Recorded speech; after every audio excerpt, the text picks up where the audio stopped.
contemporânea no Brasil, planos de desenvolvimento da educação, análise crítica política do MEC, da Lei de Diretrizes e Bases da nova PNE por uma outra política educacional, Educação Brasileira, Estrutura e Sistema, a nova Lei da Educação, Trajetória, Limites, Perspectivas, Política Educacional no Brasil, pelo Congresso Nacional, na legislação do ensino médio. Educação, significado, controvérsias, perspectivas. No principal livro de sua obra, podemos afirmar que é a Política e Educação no Brasil.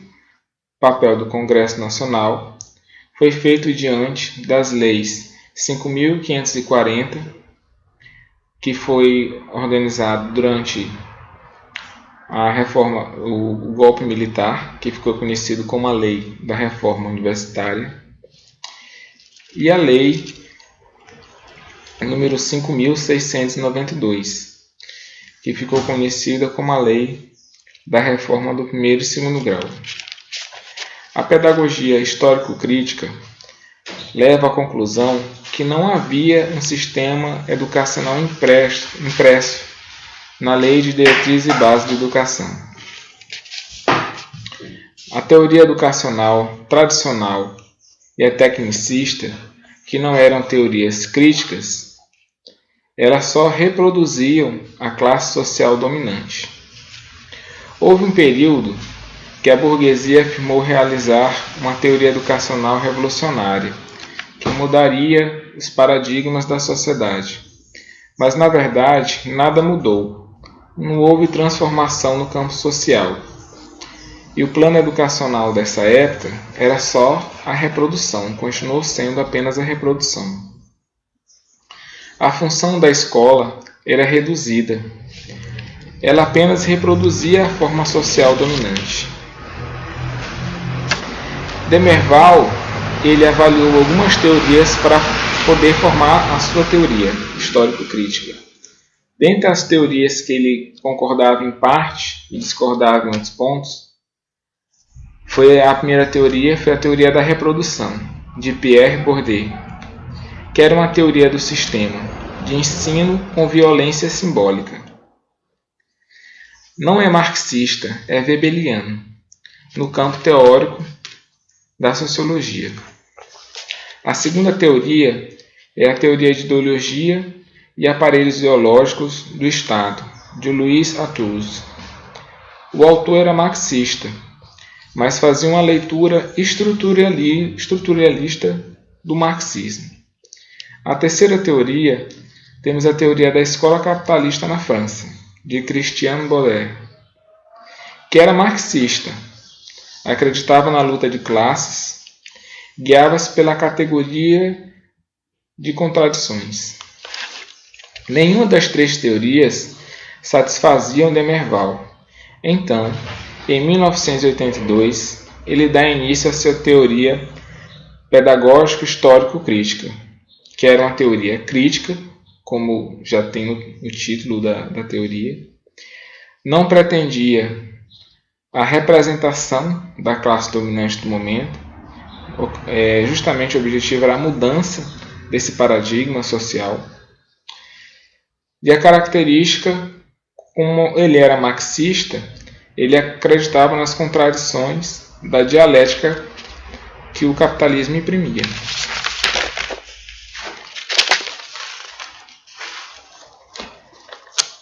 Essa teoria dele era a parte empírica que chegava ao concreto pelo meio do abstrato. Ele acreditava que o homem era um produto histórico e ele materializava essa história. Está bastante claro no livro dele, História das Ideias Pedagógicas no Brasil. Outro livro que é bastante importante da sua obra e mostra o seu pensamento com intensidade é o livro Histórias, Ideias Pedagógicas no Brasil. Ele inicia falando do período colonial brasileiro, da relação dos jesuítas com os índios, a catequese ocidental que era impressa, a discordância que havia com os colonos que aqui chegaram. No primeiro período, era o período da catequese dos jesuítas, que inicia em 1549 e vai até 1759, quando os jesuítas são expulsos. O segundo período é o período da disputa entre os jesuítas que estavam sendo expulsos e a educação leiga que era imprimida no momento, que vai de 1759 até 1932. O terceiro período, que vai de 1932 até 1961, é o período da pedagogia nova, das ideias pedagógicas que se diziam renovadoras daquela parte da burguesia, mas que não, na verdade, não provocaram alterações sociais estruturais. O quarto período vai de 1961 até os dias atuais, com as ideias produtivistas, que após a Lei de Diretrizes e Bases vem a teoria do capital e o produtivismo é exacerbado. Mesmo no período neoliberal, a gente vê forte o produtivismo impresso. Mesmo nos governos petistas, introduziram uma abertura do campo da educação, com algumas críticas ao período de Fernando Henrique Cardoso. Mas mesmo assim, o produtivismo vem forte, se mantendo forte, vigorando até o momento atual.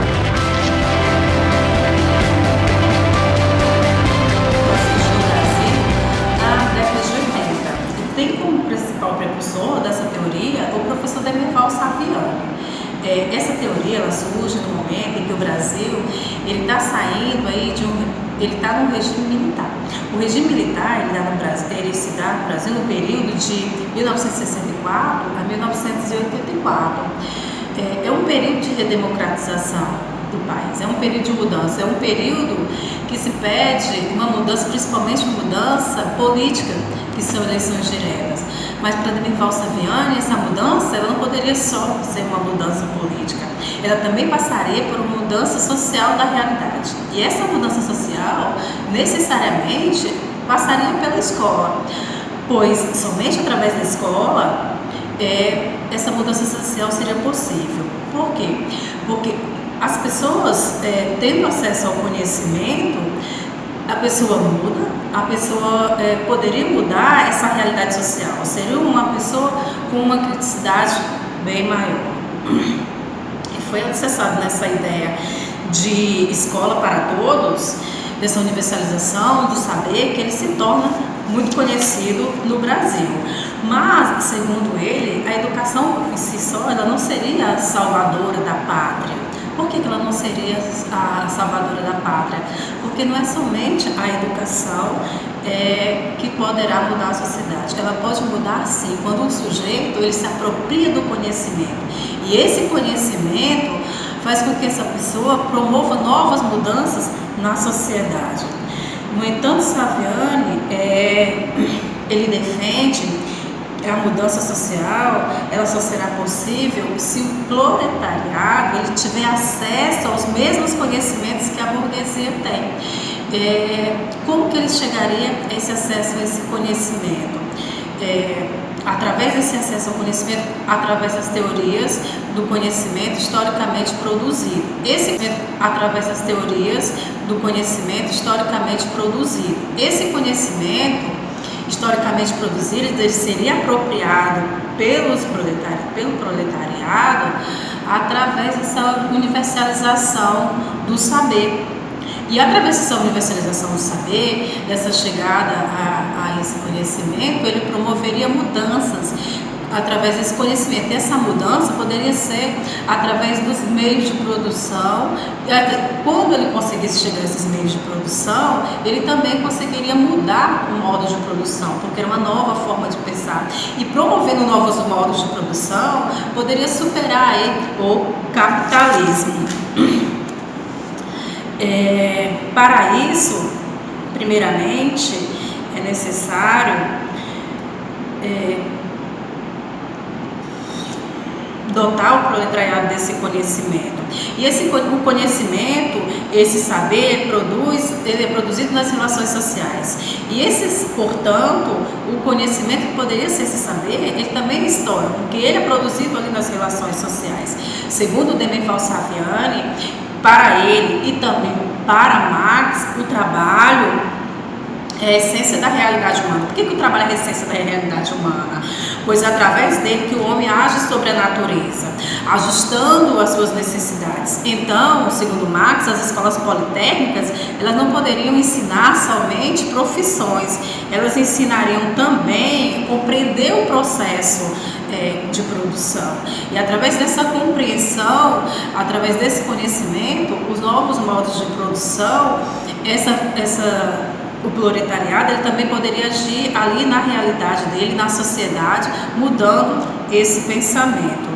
Mas o professor Demerval Saviani, muitas vezes ele foi acusado de ser uma teoria conteudista, a teoria histórico-crítica, ela foi acusada de ser uma teoria conteudista, e ele rebateu. Por quê? Porque, segundo ele, a teoria não seria uma teoria conteudista, porque não seria uma teoria jesuítica. O conteudismo, ele vem da escola jesuítica, e o conteudismo, ele mantém a conservação do status quo. Já a teoria histórico-crítica, ela promove uma mudança de status quo, uma mudança da realidade. No entanto, ele fala o seguinte, que a teoria histórico-crítica, ela ainda necessita de ajustamentos quanto à metodologia. É necessário, outros teóricos estão aprimorando ainda essa teoria. Mas esse saber produzido historicamente pela sociedade, sendo apropriado pelo proletariado, promoveria sim uma mudança de status quo. Por que essa mudança? Porque ele chegaria aos meios de produção através desse conhecimento. Chegando aos meios de produção, ele poderia mudar o modo de produção, e aí ele conseguiria superar o modo de produção capitalista. A teoria histórico-crítica, ela se preocupa com a forma como o aluno irá se apropriar desse conhecimento historicamente produzido. Para isso, ela busca na dialética não apenas a teoria do conhecimento, mas ela adapta a dialética como um método de ensino-aprendizagem, por entender que o movimento dialético é o mesmo que o pensamento faz para apropriar-se da realidade. Dessa forma, Saviani sistematiza a dialética em sua metodologia de ensino, propondo 5 movimentos. A esta metodologia do Arte, ele chama de método inverso, indo do complexo ao simples e voltando ao complexo reelaborado. Os 5 movimentos propostos por Saviani são: o ponto de partida é a prática social, comum a professores e alunos. O segundo é a problematização. Dessa forma, Saviani sistematiza a dialética em sua metodologia de ensino, propondo 5 movimentos. A esta metodologia do Arte, ele chama de método inverso, indo do complexo ao simples e voltando ao complexo reelaborado. Os 5 movimentos propostos por Saviani são: o ponto de partida é a prática social, comum a professores e alunos. O segundo é a problematização, é detectar que as questões precisam ser resolvidas no âmbito da prática social. O terceiro é a apropriação de instrumentos teóricos e práticos para resolver os problemas detectados. É o que Saviani o professor Saviani chama de instrumentalização. O quarto é a catarse, incorporação dos instrumentos culturais transformados em elementos ativos em transformação social. O quinto é a própria prática social, é a elevação dos alunos ao nível do professor, para se compreender a especificidade das relações pedagógicas. Como se pode observar, tanto o ponto de partida quanto o ponto de chegada é a prática social. Contudo, o ponto de chegada é diferente do ponto de partida. é a realidade não como um caos, mas como a totalidade, porque o aluno aprendeu e elaborou a realidade por meio do conhecimento. Por isso está aí os fundamentos principais dessa teoria histórico-crítica do professor Demerval Saviani. Ele se encontra no materialismo histórico de Marx e no epistemologia dialética. Na psicologia ele traz muito aí da escola de Vygotsky e na educação, um dos principais, um dos autores também utilizado por ele, é o Antônio Gramsci.